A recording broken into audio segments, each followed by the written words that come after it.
Agriculture would not change unless the people change.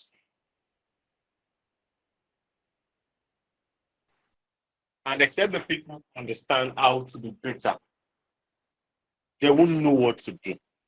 You see, what we are in agriculture today is a product of several generations.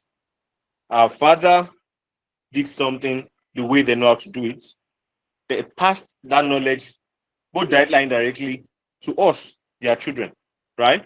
And so we've been acting on a thread of system. Now, that system has not been productive. If it has been, Nigeria has over 60% of its population employed in the agricultural sector. And yet, we are nowhere close to food sustainability and food sufficiency. The only way to change that narrative is for the youth to have a different mindset, a different thought pattern, and a different understanding about what agriculture is and what it can be. You see, there is something agriculture can be, and that's what we've seen in the Western world. You see, across a lot of stable food, you're either going to see China there, you're going to see US there as the leaders of this chain, the largest producer here and there. Even Europe, they don't have as much favorable land as Africa do, actually is present as people that have food sustainability. Africa, the largest arable land owners in the whole world, are not able to feed themselves. That's an irony. And it's not just coincidental. It is many years in the works. Our parents had done the right thing. We would have understand the right process. Countries that are sustainable right now, in a way, it didn't happen in one generation. It was multiple generations up until this level. If Africa will change and be better, it will be multiple generations from our level. But it starts with us getting it right first. And this summit, among many other summits, because trust me, I've been to a couple of summits, both as a participant and as speakers in it. And I can tell you that a lot of people are putting effort to change the narrative, give the youth the right mind. Everybody's targeting the youth. You wonder why that is, but it's not rocket science. If the youth of any country wakes up, the country wakes up. I know some of us have seen the quote that says, the day Nigeria wakes up, the day Africa take lead. That is true. The day Nigeria wakes up, the day Africa wakes up. But when they were making that statement, who they were talking about was not the whole Nigerian population. They're talking about the over 120 million youths in Nigeria. Because by now, you could have seen the statistics that the average mean age of Nigeria is 90 years old.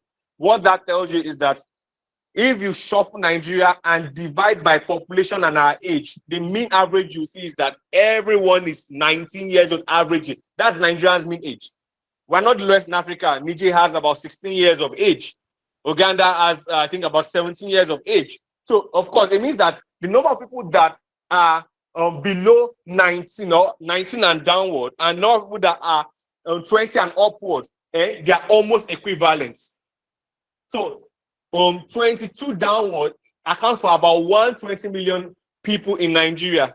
So you can see that if there are 120 million people, just a fraction of them that are in the agricultural space understand what to do and who to become, agriculture in Nigeria will change for the better. Now, DOFA is not trying to be in everything, and that's why Summit is there. We are not trying to be everything in everywhere and at every time. We want to make sure that what we understand in our own niche, someone else understand it in their own niche. And before you know, everybody will have the same mindset across different sector, subsector in the agricultural sector. You see, there's a mind that is productive, and that mind doesn't matter whether you're in production, you're in processing, you're in logistics, you're in supply chain, you're in transport. It doesn't matter. As long as that mindset is clear and is present with you, you will succeed. Of course, there are value chain specific knowledge. For example, the production value chain, there are specific knowledge that you have to have in that value chain to succeed. In the processing value chain, there's a knowledge you must have in that value chain to succeed. Now, these are additional layers to the foundational mind you must have across all agricultural sectors, sub value chain to succeed. So the first thing you want to know is the basic that you must have as an agricultural personnel. Then after that, the next thing you want to have is now the value chain specific knowledge. So we all have the same mindset about how to succeed with an agricultural enterprise. One, patience is key, endurance is key, long-time framework plan is key. All of these things are general requirements to even be in the agricultural sector. After then, you now have to have value chain specific knowledge. Example is in the production line. In the production line, there are certain things you must know in addition to what I just mentioned and many other things that are basic. You have to have that knowledge additionally to know how it works. For example, if you're in the crop production system, what are the time you plant? What are the time you monitor? What are the operations you do when you're planting across all? That thing is generic to all production in crop production. For example, there's a pre-planting operation, there's a planting operation, there's a post-planting operation, and there's a general knowledge you have to have about all of these things to succeed. Now, if you're in the animal space, there's the foundation stock, there's the management practices, there's waste management, there's storage management in livestock, there's feeding management and housing system. No, you have to understand all of these basic things. They are generic to each of those production chain. But how to handle this is very important. Now, if you're talking about processing, now there are once products come to you, you handle your logistics, your payment, how you pay, post-payment or prepayments. After that as well, consistency of supply of raw material, right? How you store your raw material, how you eventually clean them and use them. These are specific to processing chain. But all of these things are what you must have. At the end of the day, you must always understand that agriculture is not a sector for the light-minded. Now, light-minded doesn't mean that you have to have muscle. It's a mental structure, it's a psychological effect. It will reward only those that are diligent in it. It's a simple truth. And what this summit is trying to do is, whether you're actively participating in the sector or you're a newcomer, old farmer, new farmer, intending farmer, this knowledge is prerequisite to succeeding in the agricultural sector. And because of that is why we're having this summit.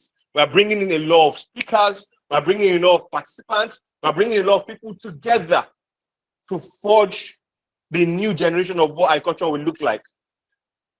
Additional, the current president of the African Development Bank said the next billionaires in agriculture is coming from Africa. If you only can fathom the thought of that, you may ask, how is it going to happen? It's not now. It's talking about 10 years from now, 20 years from now. By the time you're doing the billionaire consensus, or the census of billionaires that will be in the agricultural sector across the globe, Africa will have that. Now, in case you don't understand how that's going to possible, I'll explain to you. Africa owns 60% of the whole world arable land. 60%.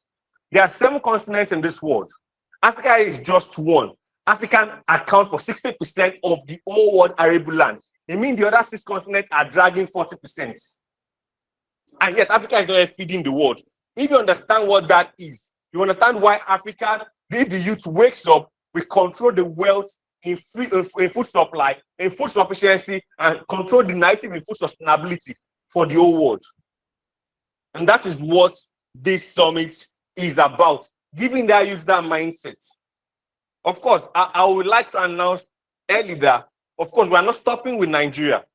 Before the end of the year, we're also going to be having a similar summit system for Africa, because only Africa can feed the world. Only Africa has the capacity to feed the world.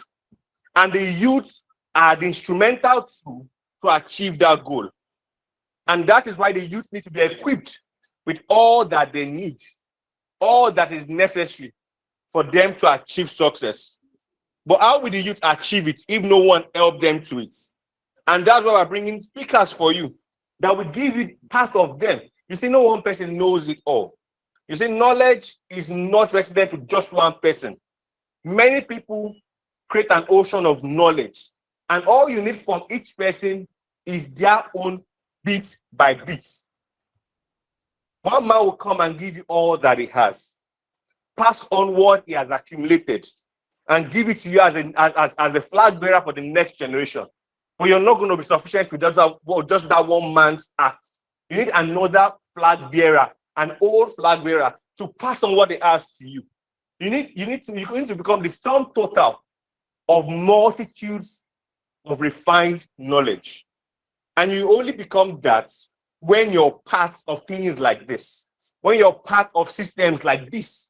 You want to become the sum total of all that there can be to succeed in agriculture. We're bringing the government into this mix. We're bringing the private sector into this mix, knowing fully well that without the both of them, things don't work in any country. And seeing how we can force things.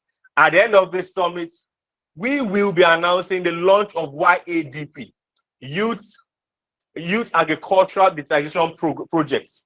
It's a project that helps you to understand how to bridge the gap between technology and operation to forge ahead a system that is transcendent in nature, a system that you can pick and share with the next generation, a system that would accumulate data and show what works from what doesn't work.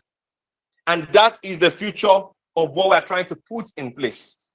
So I want you to relax. If you disconnect for any reason, try connect back. In a few minutes from now, we will be sharing you a Slack channel, a Summit Slack channel. The Summit has a Slack channel. Please join that Slack channel, because the Summit for Africa is, of course, you're going to get it here. But most importantly, if the network glitch you out of this call, there will be a transcript of certain session in this summit. The keynote session, which is coming up shortly by Mr. Olushino Shobande, the Deputy Director of Agribusiness, Lagos State Ministry of Agriculture. When it comes on, there will be a transcript, a summarized transcript of the session that will be posted to the Slack channel. So in case your network glitch you out, do not fret. We have you covered in that angle. However, nothing replaces the main session. And at the end of today, there will be a recorded version of this session. You can see that it's currently being recorded. It will also be made available to those that missed the entire summit. But we know it may be long. So take the Slack channel and get the keynotes breakdown of what the Deputy Director is going to be passing across to us. That is the presence of Lagos State in this event. And you want to make sure that you catch all that there is. And I tell you, nothing can progress anywhere without the initiation of the government in it. And I trust that at the end of today, you would have been a wealth of knowledge than you were at the beginning of the day. And that's what any of us can hope for to become, because your knowledge determines your progress, and your progress determines how much comfortable your life and your descendant life would be. And so you need knowledge to exercise excellence. And at the end of today, you're going to be having a lot of it. I hope you do so much with it. Thank you so much. And welcome to Dofma Agribusiness Summit, Nigerian edition 2022.